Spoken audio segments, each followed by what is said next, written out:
നമസ്കാരം.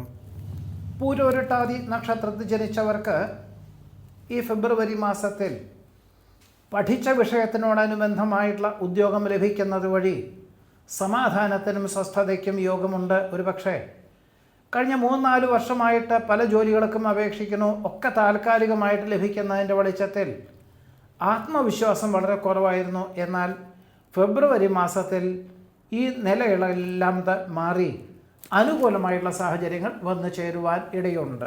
എല്ലാവർക്കും നല്ലത് വരട്ടെ എന്ന ശുഭാപ്തി വിശ്വാസത്തോടു കൂടിയതായുള്ള ചിന്തകളും പ്രവർത്തന ശൈലിയും ഈശ്വരാരാധനകളും വ്യക്തിപരമായിട്ടും പ്രത്യേകിച്ച് കുടുംബത്തിലേക്കും സമാധാന അന്തരീക്ഷം സംജാതമാകുവാൻ പൂരോരുട്ടാതി നക്ഷത്രത്തിൽ ജനിച്ചവർക്ക് ഈ ഫെബ്രുവരി മാസത്തിൽ യോഗം കാണുന്നുണ്ട്.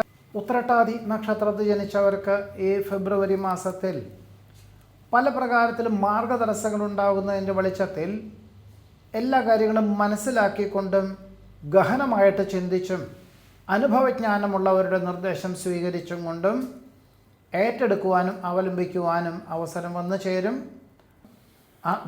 ആത്മീയ ചിന്തകൾ മനസ്സമാധാനത്തിന് വഴിയൊരുക്കും. കാര്യകാരണ സഹിതം സമർപ്പിക്കുന്ന പദ്ധതികൾക്ക് അനുകൂലമായിട്ടുള്ള അവസരങ്ങൾ വന്നു ചേരുവാനിടയുണ്ട്.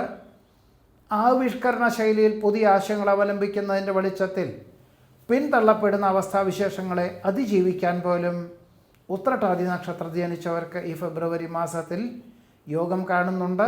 രേവതി നക്ഷത്രത്തിൽ ജനിച്ചവർക്ക് ഈ ഫെബ്രുവരി മാസത്തിൽ വിദഗ്ധമായുള്ള നിർദ്ദേശം സ്വീകരിച്ചുകൊണ്ട് പുതിയ പദ്ധതികൾക്ക് ഒരുപക്ഷെ കഴിഞ്ഞ 2025 മെയ് മാസം മുതൽ വന്നു ചേരുന്നുണ്ടെങ്കിൽ പോലും ആത്മവിശ്വാസക്കുറവിനാൽ ചിലതെല്ലാം ഒഴിവാക്കിയിരുന്നു. ആ ഒഴിവാക്കിയത് നന്നായി എന്നുള്ള തോന്നൽ ഇപ്പോഴുമുണ്ട്. എന്നാൽ ഈ വരുന്ന ജൂൺ മാസം മുതൽ 2026 ജൂൺ മാസം മുതൽ പ്രവർത്തിക്കാൻ തക്കവണ്ണവും ഇപ്പോൾ പുതിയതായിട്ടുള്ള പദ്ധതികൾക്ക് രൂപകൽപ്പന ചെയ്യുവാനും ക്രമാനുഗതമായിട്ട് രീതിയിൽ വളർച്ചയുണ്ടാവുകയുള്ളൂ എന്ന് മനസ്സിലാക്കിക്കൊണ്ട് സമയബന്ധിതമായിട്ട് പണം മുതൽ മുടക്കിയുള്ള പ്രസ്ഥാനത്തിന് തുടക്കം കുറിക്കാൻ അവസരം വന്നു ചേരുവാൻ ഇടയുണ്ട്.